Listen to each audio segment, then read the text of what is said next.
कुल 72 आवेदन प्राप्त हुए और इन 72 वादियों से बात की गई और इनके समस्या का समाधान करने का प्रयास किया गया है। इसमें से कई मामले थे जिसमें कई कांडों में कार्रवाई नहीं हुई थी और इसमें से एक मामला आया कि जो अगस्त के महीने में पॉक्सो एक्ट का मामला दर्ज किया गया था, उसमें अनुसंधानक के द्वारा कोई गिरफ्तारी नहीं की गई थी और न ही वारंट प्राप्त किया गया था, तो इसमें अनुसंधानक को निलंबित किया गया है।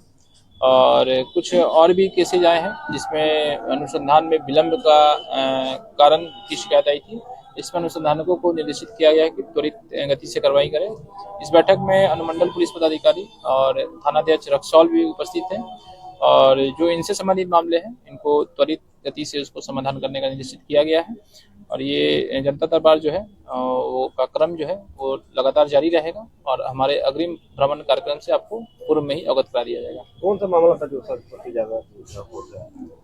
सबसे ज्यादा कौन सा मामला सस्पेंशन जो हुआ है उसकी पॉक्सो एक्ट का एक केस था, अगस्त महीने में दर्ज की गई थी। मामला सत्य पाया गया था, इसके बावजूद भी अनुसंधान के द्वारा कोई कार्रवाई नहीं हुई, तो वादी आई हुई थी और उनका कहना था कि जो है उनको टहलाया जा रहा है 4 महीने में, जबकि पॉक्सो एक्ट में बहुत कानून स्पष्ट है कि 60 दिनों में ही अनुसंधान समाप्त कर देना है, चार्जशीट कर देना है। 4 महीने में भी किसी तरह की गिरफ्तारी का प्रयास नहीं किया गया था, तो इसमें जो कड़ी कार्रवाई करते हुए अनुसंधानक जो है उनको निलंबित किया गया है। सबसे ज्यादा मामले सर किस तरीके के थे? इसमें अधिकतर मामले जो हैं वो जमीन विवाद के हैं। अब रक्सौल से में कुछ नए मामले भी हैं जिसमें फर्जीवाड़ा का मामला आया, जालसाजी का मामला आया है, भू माफियाओं के खिलाफ कई मामले आए हैं जिसमें जमीन पर जबरन कब्जा किया जा रहा है। कुछ ऐसे भी मामले आए जिसमें जमीन की रजिस्ट्री हो गई है लेकिन जमीन एक्चुअल में उपलब्धि नहीं है, तो इस मामलों को भी जांच करने के लिए थानाध्यक्ष को कहा गया है और इन मामलों की जांच करते हैं, जो होगा उसमें कानूनी कार्रवाई की जाएगी। सर थानाध्यक्षों को भी कोई आपने निर्देश दिए इधर? आसपास के लोग भी आ गए थे, तो आसपास के थानाध्यक्ष को भी बुलाया गया था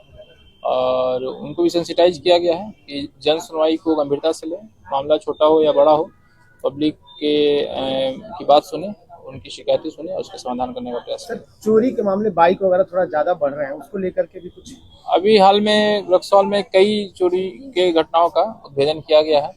एक गृह भेदन हुआ था जिसमें काफी भारी संख्या में जेवरात चोरी हो गए थे, तो जेवरात को बरामद किया गया, चोर को पकड़ा गया है। बाइक चोर का गिरोह को भी पकड़ा गया है जिसमें कई चोरी की बाइक पकड़ी गई और कई चोर भी गए हैं।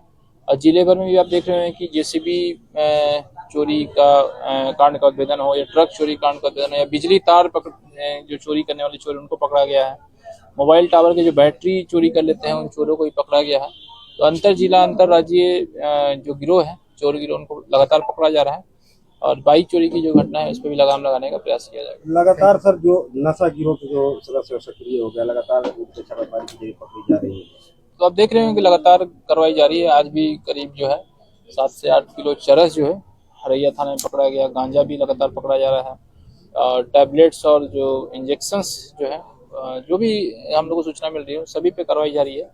और आप लोगों से भी अनुरोध है कि जो बड़े माफिया ऑपरेट कर रहे हैं, जो भी पुलिस के रडार में नहीं आ पाए हैं, उनकी सूचना हम लोग तक साझा करें। सर कार्रवाई के बावजूद भी चौक चौराहे पे शराब की खाली बोतलें दिख रही है।